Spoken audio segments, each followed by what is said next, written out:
Here at the Tye-Dyed iguana, we have so many different geckos that it can seem a little overwhelming at first to decide which one is best for you.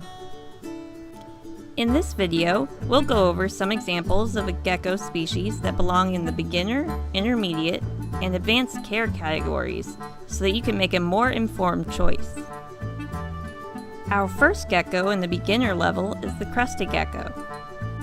Now these guys are great for those who haven't had a pet reptile before.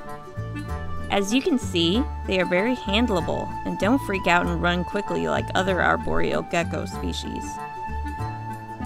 They don't require any advanced lighting and can be kept at room temperature because their hotspots only need to be in the mid-70s with a maximum in the low 80s.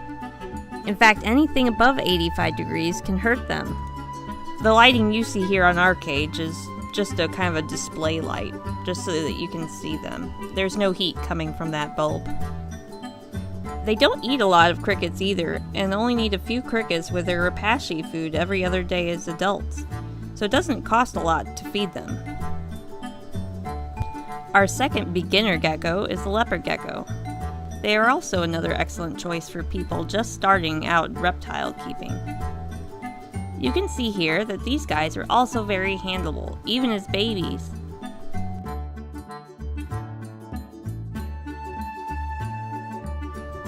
The only lighting they require is a heat bulb, because they are nocturnal and do not require an extra UVB bulb.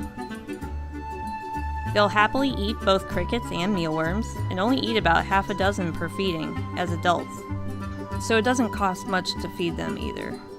And as for tank size, they don't really need a huge tank, as one adult can happily live in a 10-gallon. Now, we'll move on to our more intermediate level geckos. Our first one is the golden gecko. These guys are a little tougher to keep as pets because they will not tolerate handling. They can move lightning fast and will easily drop their tails if they are grabbed or get scared. Their care is not too advanced, only needing a heat bulb because they are a nocturnal species. But they do need one warm enough for a hot spot of 95 degrees. One thing you gotta watch out for with these guys is that they'll try to escape from their tank, and if they do, it's gonna be very tough to catch them because they can move like little streaks of lightning. Our second one is the Tokay Gecko. Their care is very similar to the golden gecko. They're not as spastic and flighty as them, but they are extremely aggressive. They're very beautiful, but don't let that fool you. They usually don't tolerate handling at all, and you'll probably end up getting bit if you try. Here you can see what happens when we give ours health checks, when we take them out and have to check all over their body. It takes gloves, a lot of patience, and we usually do end up getting chumped quite a bit, but the gloves do help protect from that. Some people have had luck taming them down, but it takes a long time and requires a lot of patience. Sometimes you'll get individuals that just won't calm down no matter how hard you try. Now we'll move on to our geckos that require more advanced care. Our first one in this category is the giant day gecko. Like the golden geckos, these guys can be extremely flighty. However, they can be tamed down, but are very fragile. They can drop their tails too, like the others. They can grow back their tails, but they're usually not as nice looking. Because they are a diurnal species, they do require advanced lighting. They will need both heat and UVB lighting to stay healthy, and need a hot spot of at least 90 degrees. Because they are omnivores, they will eat both insects and a rapashi diet. Because of their advanced care, this would be a good pet for more experienced reptile keepers.